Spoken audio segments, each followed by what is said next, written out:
sadari kini ku jauh dari kasih-Mu. Ku akui segala dosa dan salahku. Ini aku datang padamu, ampuniku,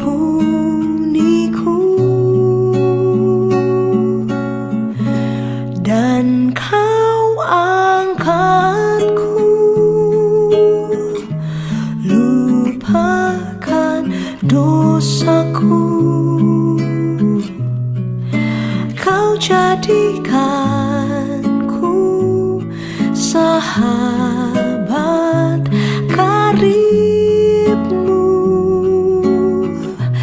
Kau pulihkan aku, menuntun langkahku.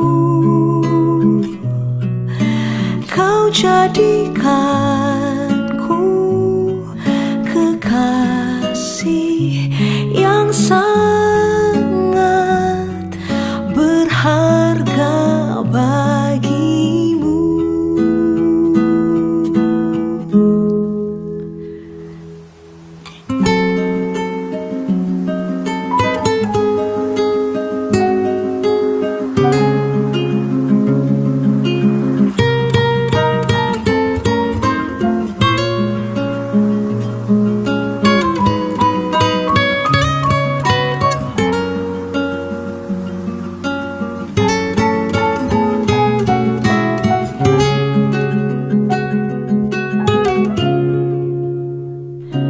Kau angkat hidupku,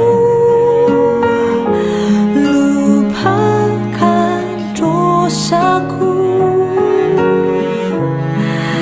Kau jadikanku sahabat karib-Mu. Kau pulihkan aku, menuntun setiap langkahku. Kau jadikanku kekasih yang sangat berharga bagimu. Kau jadikanku kekasih yang sangat berharga bagimu.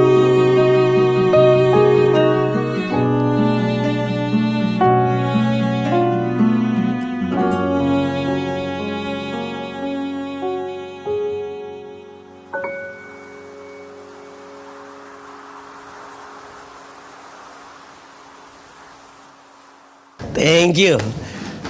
Halo semuanya Energize. Haleluya. Saudara semangat hari ini? Yang semangat katakan "Woo!" Ya, nama saya Raditya Olan, betul. Saya sudah berkeluarga, sudah menikah, nggak mau tambah istri, maksudnya cukup satu. Anak juga nggak mau tambah, udah 4 cukup bang. Ya, saya produksi lancar bang, memang bang. Pabriknya bagus ya. Tapi sudah, saya mau stop aja. Tapi teman-teman, tema hari ini keren banget, tentang message ya, atau message. Ya, dimana teman-teman tahu gak sih bahwa kalian tuh pesan buat generasi ini. Lahirnya kalian di keluarga yang broken, itu pesan buat keluarga yang broken. Jatuhnya kalian gak akan jadi pesan kalau kalian gak bangkit. Jadi bukan masalah jatuhnya. Saya nggak pernah bangga saya jatuh. Saya nggak pernah bangga saya pernah masuk penjara waktu itu. Saya masuk penjara waktu itu sama pacar saya bang, which is yang sekarang jadi istri saya. Saya profesinya memang, saya senang menyenangkan orang memang. Saya senang lihat orang tuh bertumbuh dalam sukacita. Tapi masalahnya dulu saya pakai narkoba. Yang saya tahu supaya orang sukacita harus pakai menarkoba. Saya jadi pemberita narkoba, makanya saya jadi bandar narkoba waktu itu. Ya, dan pacar saya hari itu, sekarang jadi istri saya, adalah pasien setia saya. Ya, bayangin seorang bandar dan pasien menikah, membangun sebuah keluarga, mau menjaga generasi ini, hancurlah kawan. Tapi masalahnya itu dia, Tuhan itu nggak peduli ini mau orang bodoh, mau orang pintar, dia bisa pakai semuanya. Ya, saya memang punya background yang kurang baik lah. Tapi saya percaya kalau kalian belajar, kalian pasti pinter. Nggak mungkin nggak ada orang bodoh di sini. Yang ada cuma orang malas. Saya udah ngerasa di drop out, bukan karena nilai jelek, tapi karena saya pakai narkoba. Saya kena tes urin di penabur waktu itu di sekolah saya di daerah Pondok Indah. Terus akhirnya saya drop out. Terus saya masuk sebuah sekolah di situ di Prima Polim. Saya mulai belajar dan saya rasain dari yang nggak belajar dapat ranking jelek sampai belajar jadi juara di sekolah. Sampai saya dikirim ke Olimpiade Matematika di Jabodetabek. Jadi saya taste. Oh, kalau nggak belajar bodoh, kalau belajar pintar. Nggak ikut Tuhan semakin bodoh, ikut Tuhan jadi cerdas. Jadi masalahnya nggak pernah ada di Tuhan, masalahnya nggak pernah ada di Bible. Masalahnya selalu ada di bagaimana respon kita. So hari ini kita mau belajar ya, bagaimana supaya kita benar-benar menyadari bahwa kita memang benar adalah pesan. Kita buka di Matius 5 ayat 16. Aduh, haleluya. Matius 5 ayat 16 ayat utama kita boleh baca bareng-bareng. Yang sudah katakan au. Yuk, 1 2 3. Demikianlah hendaknya terangmu bercahaya di depan orang, supaya mereka melihat perbuatanmu yang baik dan memuliakan. Ingat, dia bilang apa? Hendaklah terangmu bercahaya di depan orang. Jadi teman-teman, kalau berbuat baik, ya jangan hanya di belakang. Terus kamu mengatakan, lu berbuat baik dong. Ya dia aja nggak tahu. Gue dibalik doain dia kok. Dia aja nggak tahu. Gue seneng kok doain dia. Gue seneng kok puji-puji dia. No, berbuat baik di depan orang. Ya memang di belakang bukan berarti kita harus tampil. Oh, gue buat baik loh. Gue buat baik loh. No, artinya secara netral, secara natural, perbuatan baik kita harus bisa dilihat orang. Jangan sampai orang harus stalking kamu untuk mengetahui hidupmu. Tapi hidupmu harus jadi saksi Kristus. Katakan amin. Nah, memang terlalu berat buat saya baca ayat ini, melihat ke 10 tahun yang lalu. Ya, tahun ini adalah tahun ke-10 saya melayani Tuhan. Ya. Dan saya kalau balik ke 10 tahun lalu baca ayat ini, demikianlah hendaknya terangmu bercahaya di depan orang. 10 tahun lalu baru di drop out tuh. Saya masuk kedokteran gigi. Terus karena profesi juga kurang bagus ya, bandar narkoba, ya. Digerebek lah di situ saya sama pacar saya. Masuk ke kantor polisi, disitulah orang tua saya pertama kali ketemu dengan orang tuanya Kak Joa. Ya, tempat yang romantis bang. Di penjara, silaturahmi keluarga.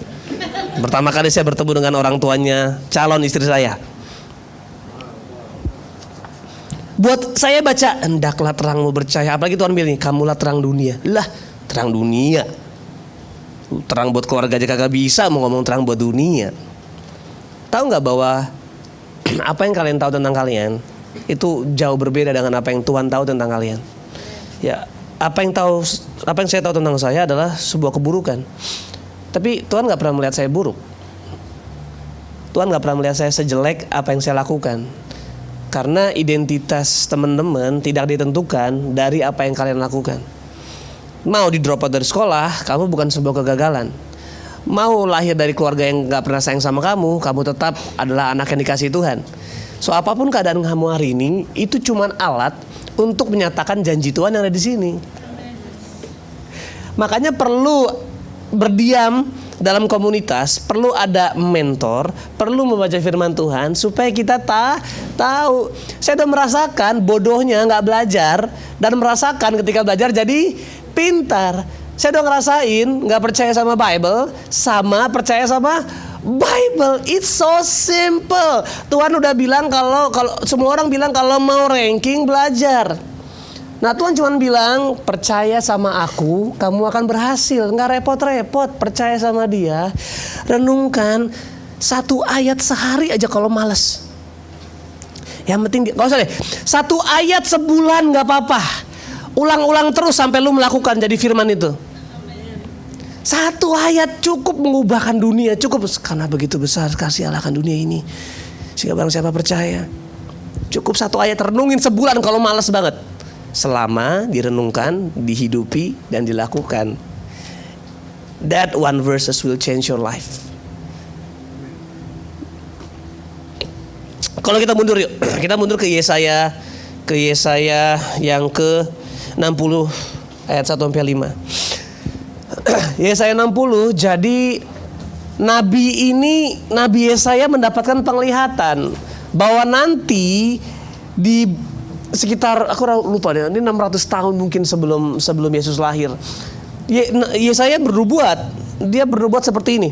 Dia bilang apa? Yuk kita baca di Yesaya 60 ayat 1, 2, 3. Bangkitlah, menjadi teranglah, sebab terangmu datang dan kemuliaan Tuhan terbit. Oke, stop di situ.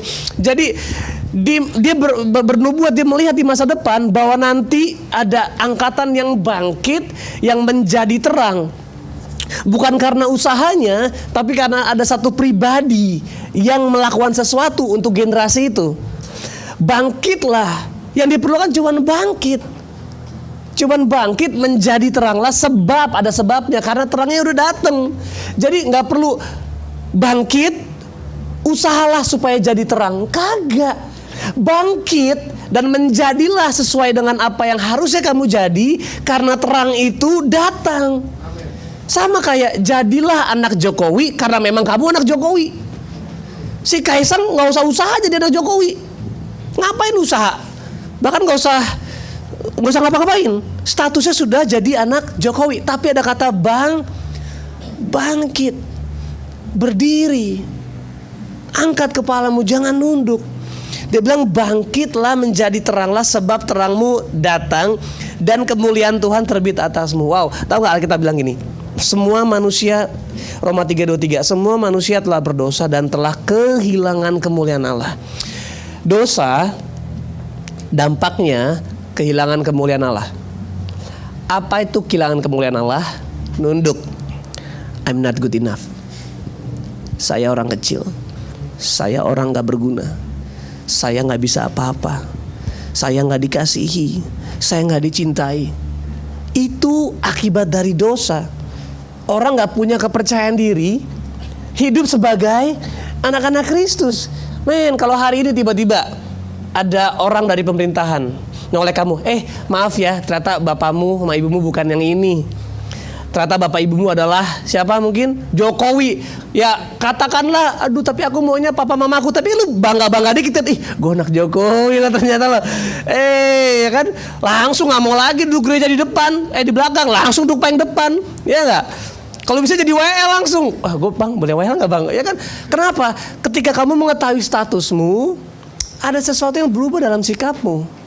Tapi kenapa hari ini kita merasa kecil? Karena kamu merasa status keluargamu, masa lalumu, apa yang orang lain katakan sama kamu, apa yang orang tua kamu katakan tentang kamu. Secara nggak langsung itu membentuk kita punya identitas. Tapi hari ini Yesaya bernubuat 600 tahun lalu bahwa nanti ada terang yang akan turun dan kemuliaan Tuhan yang akan menghancurkan rasa tidak cukup itu. Rasa merasa tidak baik, tidak spesial, tidak dicintai itu akan dihancurkan. Yuk kita baca selanjutnya. Sebab apa? Sesungguhnya kegelapan menutupi bumi dan kekelaman menutupi bangsa. Stop di situ. Jadi teman-teman, kalau hari ini kamu bangun tiba-tiba pengen berpikir jorok, bangun malamnya baru berdoa loh. Bangun tiba-tiba kok ada pikiran kotor, kok ada perasaan marah. Terus kita akhirnya menyalahkan, berarti gak ada hadirat Tuhan. Bukan masalah gak ada hadirat Tuhan. Faktanya, sebab sesungguhnya, sungguh, it's real. The reality is the darkness covering the earth. Jangan salahkan Tuhan. Ingat, ketika kamu lahir di dunia ini, kamu bukan penunggu pertama. Penunggu pertama adalah siapa? Lucifer and all the devil. Oke lah, kita cerita sejarah sedikit ya. Jadi dulu ada tiga malaikat archangel yang namanya Gabriel, Mikael dan Lucifer, lalu dan semua malaikat-malaikat lainnya ya menurut di Alkitab. Lalu diceritakan Lucifer pengen jadi seperti Tuhan, betul gak? Iya, Yesaya 14, aku pengen menaiki tahta Tuhan, aku akan, ada 5 kata I will, sehingga terjadilah pertempuran di surga. Kalau teman-teman mau lihat di Wahyu 12 cerita di mana malaikat Lucifer memberontak dan mengambil sepertiga dari surga. Sepertiga malaikat surga, bayangin malaikat aja bisa diajak-ajak untuk nolak Tuhan, apalagi kita yang pakai daging. Ya, akhirnya sepertiga diajak, akhirnya terjadilah peperangan. Kalau teman-teman lihat di Wahyu 12 ayat 7, terjadilah peperangan di surga antara malaikat si iblis beserta sepertiga yang dia ambil dengan Mikael, malaikat perang. Dan akhirnya iblis kalah dan dijatuhkanlah naga ini ke mana? Ke bumi.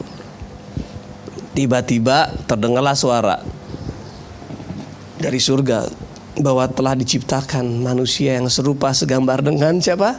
Dengan Tuhan. Diciptakan di mana? Taman Eden, which is itu di bumi. Jadi ketika saudara lahir, saudara adalah titik, sekecil titik di tengah-tengah kegelapan. Itu kenapa tugas kita adalah untuk membuat seluruh bumi ini penuh dengan terangnya Tuhan.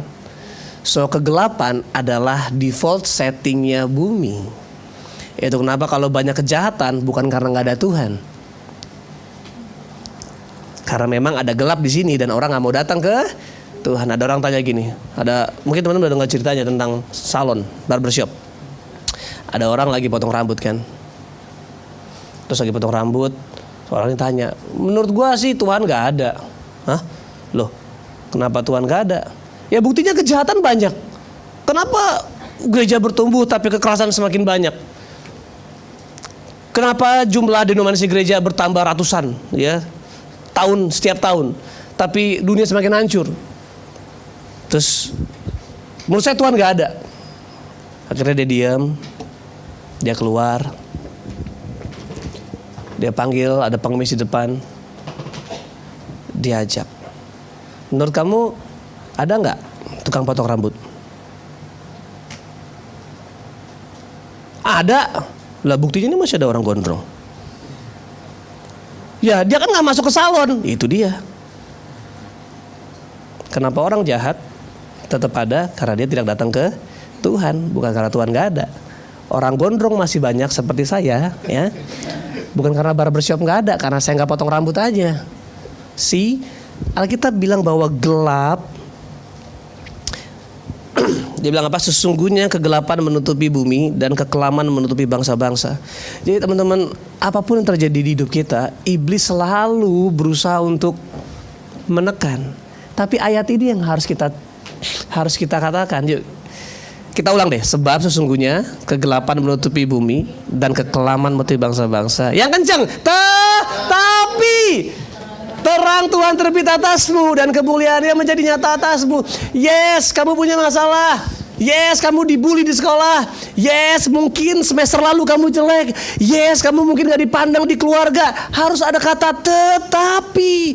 Why our parents mungkin hari ini ngerasa kita gak dikasih? Karena mungkin ya kegelapan itu yang menguasai mereka, which is apa yang kita lakukan sebagai anak. Apakah kita mau judge mereka atau justru kita mau bantu mereka?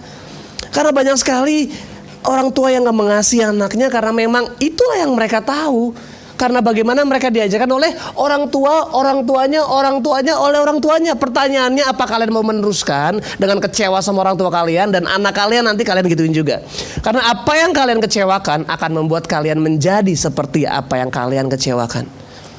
Itu kenapa banyak banget orang, gue kecewa sama papa. Kenapa? Papa tukang selingkuh. Gue benci banget. Tahu nggak endingnya gimana? Ini anak jadi apa? Tukang selingkuh. Kebencian membuat kamu sama seperti orang yang kamu benci. Tapi kalau cinta membuat kamu mengambil apa yang baik dari seseorang yang kamu cintai, itu udah hukumnya Tuhan. Makanya dia perintahkan, Alkitab memberitakan apa? Untuk mengasihi Tuhan. Waktu kita belajar mengasihi Tuhan, kamu akan jadi seperti Tuhan. dalam karakter dan sifat. Dan Yesaya bernubuat bahwa kegelapan itu akan menutupi samudra raya. Tetapi dia bilang, tetapi terang Tuhan terbit atasmu dan kemuliaannya menjadi nyata atasmu. Nah ini dia, kalau kita sudah menyadari bahwa terang Tuhan ada atas kita dan kita mau bangkit, ini efeknya. Next, dia bilang apa? Ayat 3 ya. Bangsa-bangsa berduyun-duyun datang kepada terangmu. Itu kenapa kalau kita menjadi terang, orang yang lagi di dalam kegelapan pasti mencari selalu seperti itu, teman-teman. Jujur ya, dulu memang banyak orang datang sama saya karena saya punya narkoba. Saya jual narkoba bukan karena saya butuh uang, karena saya butuh teman, saudara. Jadi saya colong uang orang tua saya gadein motor. Waduh bang, saya sampai gade motor, gade BPKB, supaya saya bisa beli narkoba dan saya bagi-bagi ke orang-orang. Karena saya orang yang merasa aku butuh apresiasi untuk merasa aku berharga. Jadi aku lakukan segala sesuatu. Tapi ternyata ketika aku berubah, memang mereka akhirnya agak menjauh.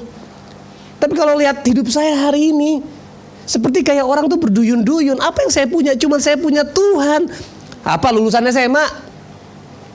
Pernah masuk penjara. Terus saya juga menikah dengan cara yang orang-orang bilang itu nggak normal. Tapi saya bisa bilang I'm so happy right now. Bukan berarti kalian harus ikuti caranya, enggak. Saya ngomong supaya kalian gak lakuin itu perbuatan yang bodoh. Karena saya menikah cepat, saya jadi gak bisa kejar kuliah saya waktu itu. Ada konsekuensi yang saya harus terima. Tapi walaupun saya menjalani konsekuensi, tapi bersama Tuhan, konsekuensinya tetap mendatangkan kemuliaan.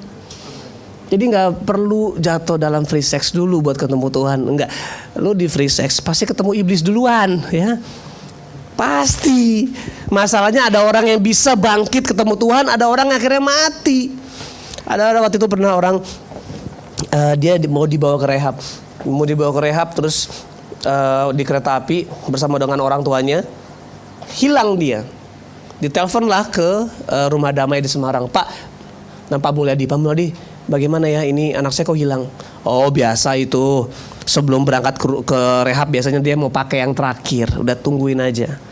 Ditungguin kereta berikutnya nggak ada lagi, kereta berikutnya sampai kereta terakhir dia nggak ada. Ya udahlah, dia telepon, udah pulang aja deh kalau nggak gimana. Ya mungkin ya karena efeknya lagi make dan sebagainya. Besoknya ternyata ditemuin di Comberan dekat rel kereta api, meninggal. Jadi kalau kamu hari ini pikir kamu harus rusak dulu supaya mengalami apa yang barangkali dialami, nggak semua punya jalur yang sama. Saya hari ini bicara supaya teman-teman tidak melakukan apa yang saya lakukan. Kalau dengan melakukan kebodohan saya bisa berdiri di sini, apalagi kalau saudara tidak melakukan kebodohan, kamu akan berdiri jauh lebih tinggi. Dan tugas saya berkhotbah bukan membuat saudara jadi seperti saya, tapi membuat jauh lebih baik. Karena ini sama kayak keledai yang bicara sama Bileam. Ya, karena emang Tuhan tuh pakai orang yang ancur-ancur untuk ngomong sama orang yang suam-suam kuku, ya supaya mereka ayo jangan suam-suam kuku, langsung naik. Karena terbit Tuhan itu terang Tuhan terbit atasmu. Ya, lanjut kayak tadi, bangsa-bangsa berduyun-duyun datang kepada terangmu dan raja-raja kepada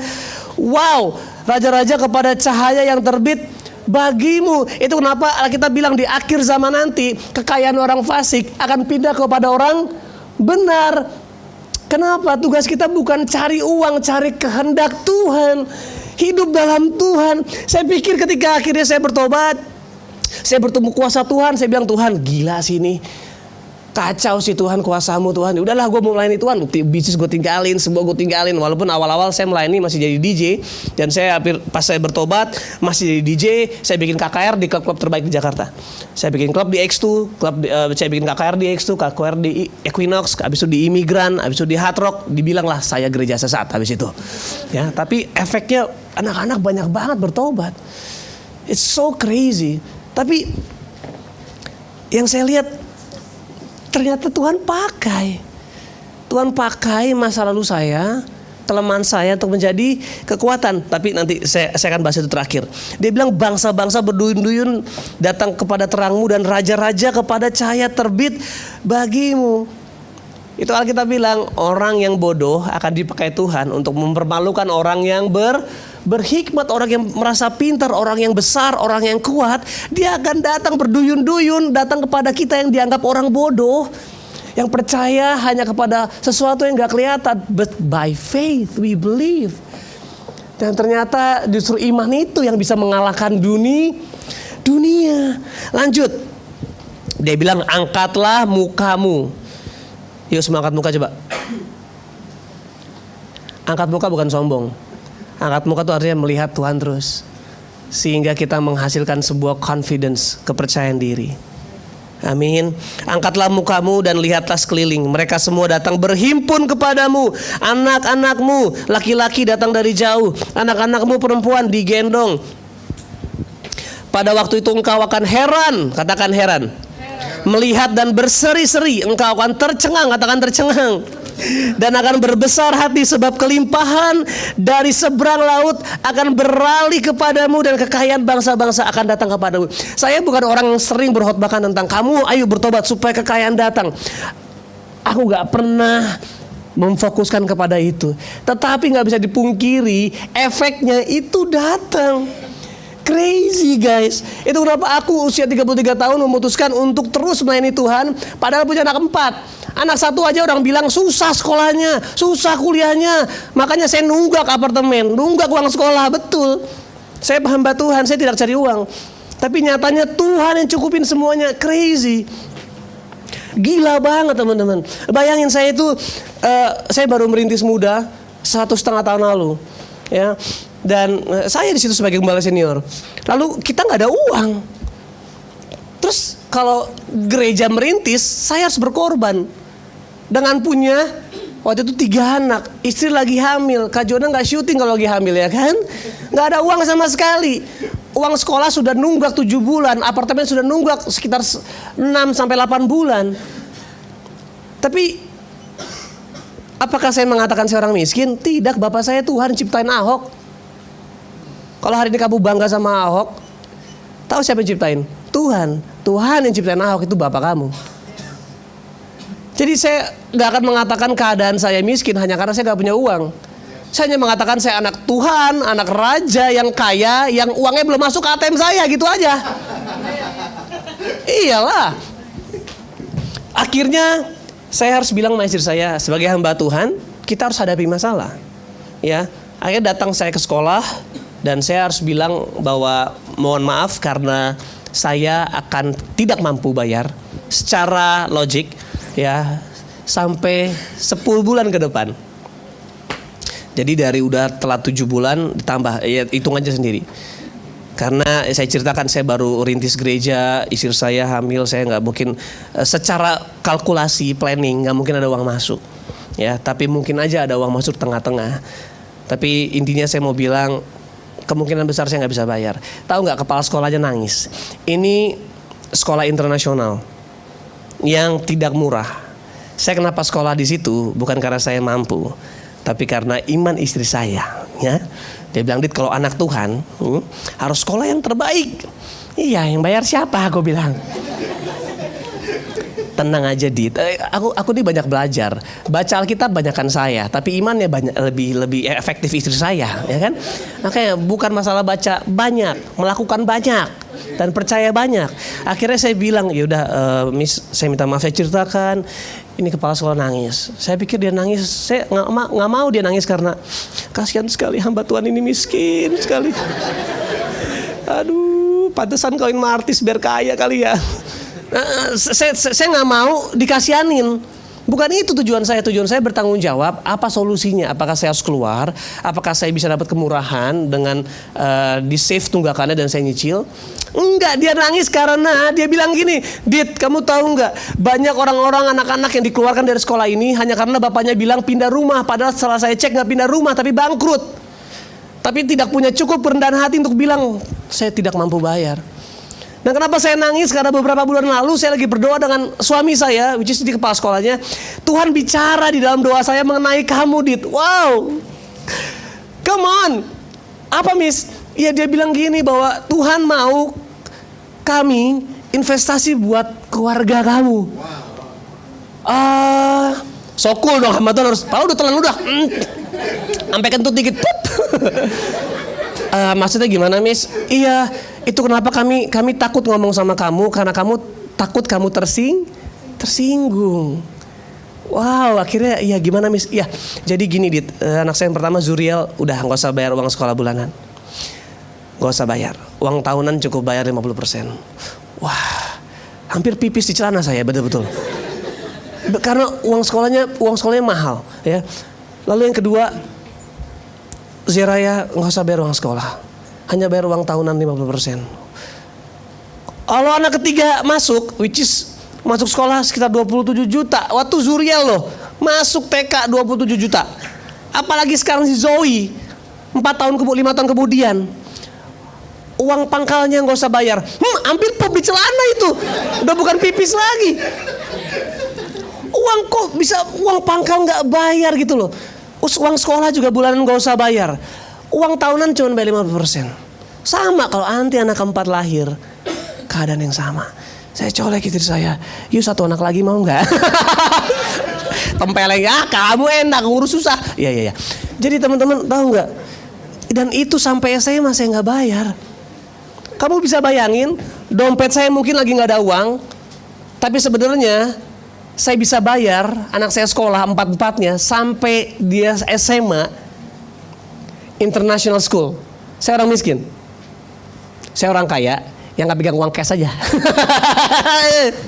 Yang uangnya nggak ada di ATM. Kenapa Alkitab bilang kalau kamu bangkit terbit Tuhan terang atasmu, ini yang akan terjadi. Tuhan akan kirim raja-raja, bangsa-bangsa akan datang. Bahkan Alkitab bilang berkat Tuhan lah yang membuat kamu kaya, susah payah tidak menambahinya. Jadi kenapa kita kerja yang terbaik, kerja susah payah, bukan supaya dapat uang, tapi karena kita tahu sebagai anak Tuhan kita harus kerja yang terbaik. Nah ini nubuatannya Yesaya. Tapi tahu nggak bahwa nubuatan ini sudah terjadi hari ini. Yesaya tuh bermimpi semua dari Abraham sampai Maleaki, mereka nggak mengalami apa yang kita alami. Mereka cuma bisa bernubuat ada juru selamat yang nanti akan datang, di mana Tuhan gak akan lagi tinggal dalam bait Allah. Tuhan akan tinggal di dalam hati setiap manusia. Bahwa gak ada lagi kuasa dosa. Bayangin orang di perjanjian lama harus hidup dengan kuasa dosa loh. Entoh ada orang-orang yang berkenan. Tapi kita, yuk kita buka yuk ayat di Kolose 1 ayat 27. Kolose 1 ayat 27. Kita baca sama-sama 1, 2, 3. Kepada mereka Allah mau memberitahukan betapa kaya dan mulianya rahasia itu di antara bangsa-bangsa lain. Yaitu apa? Kristus ada di tengah-tengah kamu. Kristus yang adalah pengharapan akan kemuliaan. Jadi ada rahasia, ada nubuatan yang diberitakan sama Yesaya semuanya, Yeskiel semua dari Daud, bahwa ada rahasia nanti yang akan dialami oleh kita. Apa rahasia itu? Christ in you, the hope of glory. Yesus Tuhan gak lagi tinggal di bait Allah, orang harus datang ambil bawa persembahan. Tidak, Yesus yang menjadi korban. Dia domba Allah yang mati buat kita dan dia tinggal dalam kita. Lu bayangin kalau hari ini lu gandengan sama Jokowi, jalan kemana lo? Parkir mungkin di tengah jalan kali ya kan? Ada pas pampres dan sebagainya. Tapi bayangin, ini Kristus yang menciptakan all the amazing people yang kamu kenal hari ini. Siapa sih yang kamu salutin? Steve Jobs. Siapa lagi? Itu yang diciptain Tuhan. Dan Tuhan tinggal dalam kamu. Apa yang gak bisa kamu lakukan? Karena Tuhan mau membuat kamu jadi pesan Kristus. Ada satu hal yang membuat kita mungkin beralasan hari ini, keterbatasan. Setuju gak? Kak, tapi gue terbatas. Aku ingin cerita tentang Elizabeth Philip. Elizabeth Philip seorang yang buta. Ibu yang buta. Beberapa tahun lalu dia datang ke satu desa namanya Desa Telogoweru. Desa yang most of them is Muslim. Dia datang, aku ingin membangun desa ini. Ini desa yang mati, gak ada kehidupan, gak ada pepohonan, penghijauan, gak ada sama sekali. Dia buta. Dan dia dituduh ingin mengkristenisasi. Dia cuma bilang, Saya nggak butuh kamu jadi Kristen. Kristen itu panggilan. Saya cuma mau membangun desa ini. Akhirnya setelah sekian tahun Ibu Elizabeth bekerja, desa ini sekarang dari desa yang mati, dari kumpulan dibandingkan dengan desa-desa di Indonesia, ini desa yang mati, sekarang jadi desa percontohan seluruh dunia. Dari orang buta. Yang kedua, Nick Vujicic tahu kan? Nick Vujicic lahir dengan keadaan yang tidak normal, saudara. Dia lahir tanpa tangan dan kaki yang sempurna, sangat depresi dan ingin bunuh diri di usia 8 tahun.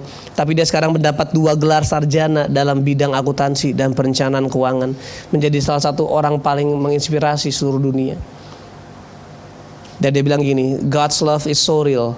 Saudara bisa bayangin lahir tanpa tangan dan kaki, dia bilang God's love is so real. Kasih Tuhan begitu nyata, sehingga dia menciptakan kamu untuk membuktikannya.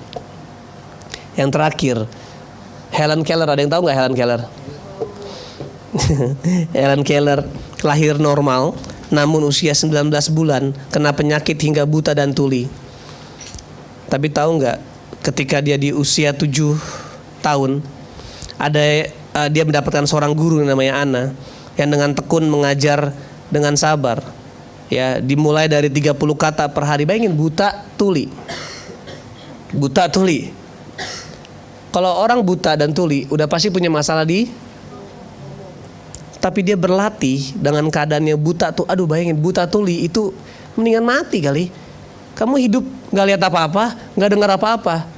Ada alasan hidup. Tapi Helen Keller dibantu oleh Anna. Dimulai dari 30 kata per hari, masa hidupnya dia bisa bahasa Perancis, Jerman, Yunani, dan Latin. Wow. Raditya Oloan di drop out. Lengkap mata, lengkap kuping, lengkap mulut.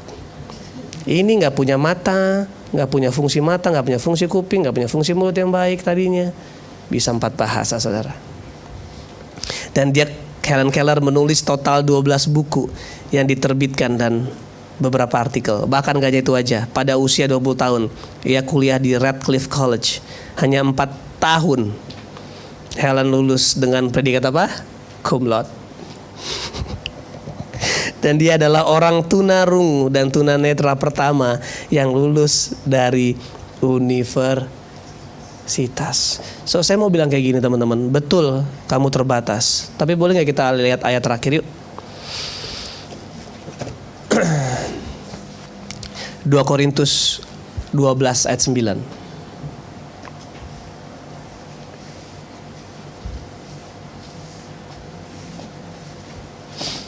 Yuk kita baca sama-sama 2 Korintus 12 ayat 9 nih.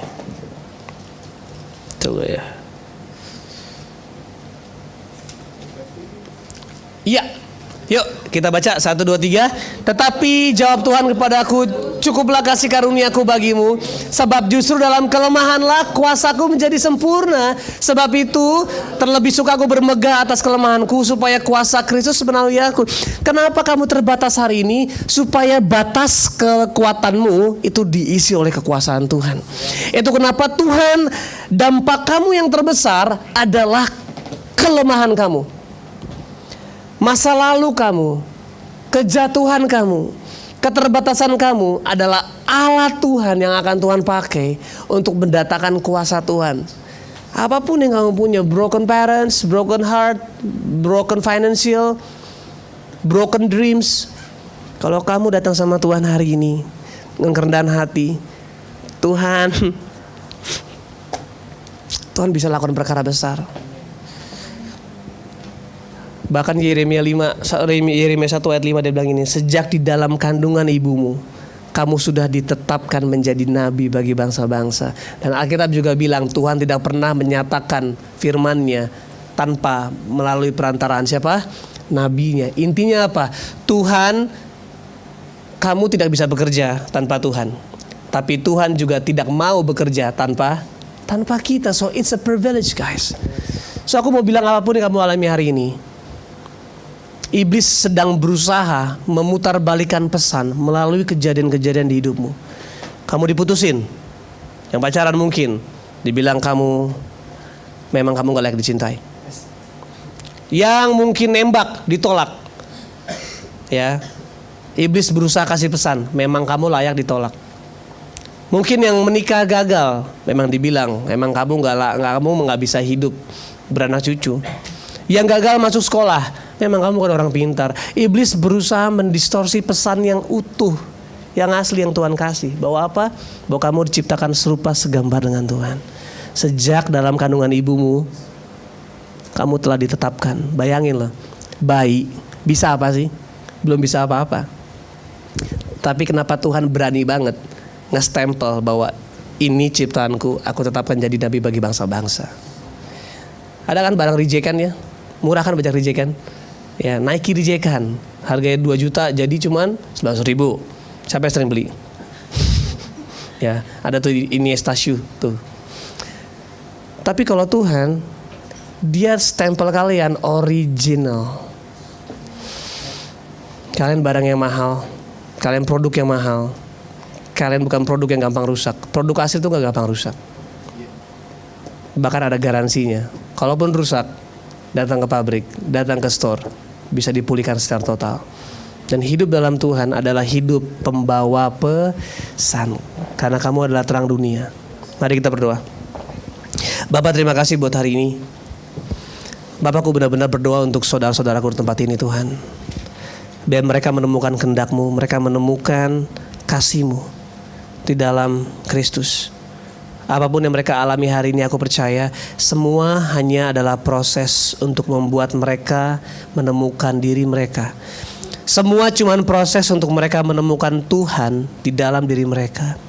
Semua ada cuman sebagai proses untuk mereka menemukan kekuatan mereka dalam Tuhan. Kalau hari ini setiap janji Tuhan yang telah diberikan kepada kami membuat kami hari ini mengatakan, kenapa hidupku hancur? Kenapa hidupku berantakan? Kenapa aku belum sampai kepada janji Tuhan? Simple, itu artinya ceritamu belum selesai. You are still in the process of becoming like Christ. Kamu sedang diproses. So Tuhan, aku berdoa, Roh Kudus, aku berdoa supaya firman ini distempel di hati mereka, supaya mereka benar-benar kuat hidup dengan kebenaran Tuhan, bukan dengan apa yang orang lain ngomong, apa yang mungkin orang tua kita lagi lemah, nggak sengaja ngomong hal yang menyakitkan hati kami, tapi kami hidup dari firman Allah, dari apa yang Tuhan katakan tentang kami. Tuhan, kami percaya Tuhan, seburuk apapun kami sudah ditetapkan menjadi nabi bagi bangsa. Ditetapkan untuk menjadi pemimpin buat bangsa ini. Ditetapkan untuk menjadi terang buat keluarga kami. Kenapa kami lahir di keluarga kami? Karena Tuhan tahu kamilah orang yang tepat, yang bisa menerangi, merubah sejarah keluarga kami. So Bapak, terima kasih. Kami siap terbang bersama dengan Engkau. Kami siap untuk didatangi bangsa-bangsa yang berduyun-duyun, membawa harta, membawa pengabdian Tuhan. Karena kami memang adalah rupa dan gambar Kristus di dunia ini. Berkati tempat ini Tuhan, berkati pemimpin di tempat ini. Biar rumah ini menjadi rumah pemulihan, menjadi rumah restorasi yang menghasilkan world changers bagi dunia ini, bagi kemuliaan nama Tuhan. So Bapak, terima kasih. Kami disegarkan, kami dibangun oleh firman-Mu. Di dalam nama Tuhan Yesus, semua yang siap mengubah bangsa ini kita katakan amin. God bless you, happy Sunday.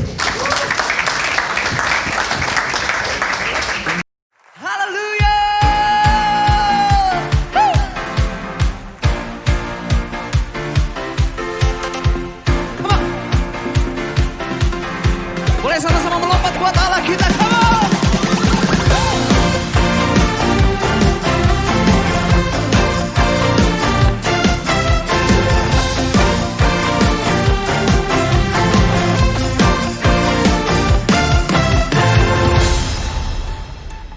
Kau yang hidup di dalamku,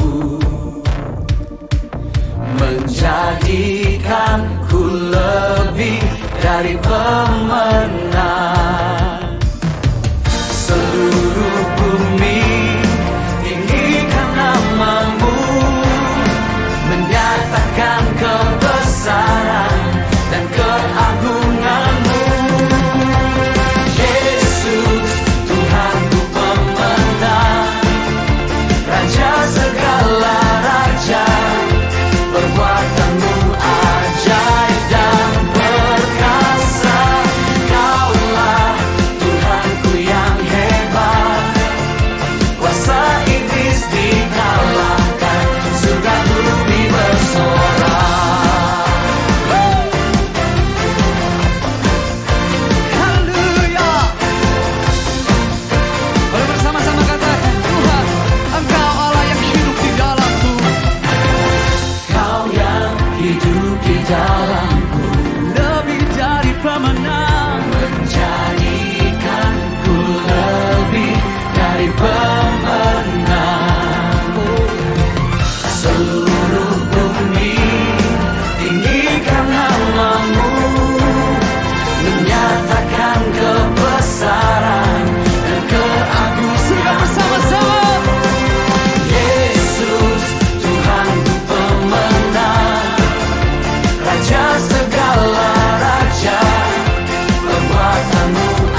Sekarang, terimalah kasih karunia dan damai sejahtera Tuhan Yesus Kristus, dan kasih Allah Bapa kita, serta persekutuan Roh Kudus menyertai setiap kita, sekarang, seterusnya, dan selamanya.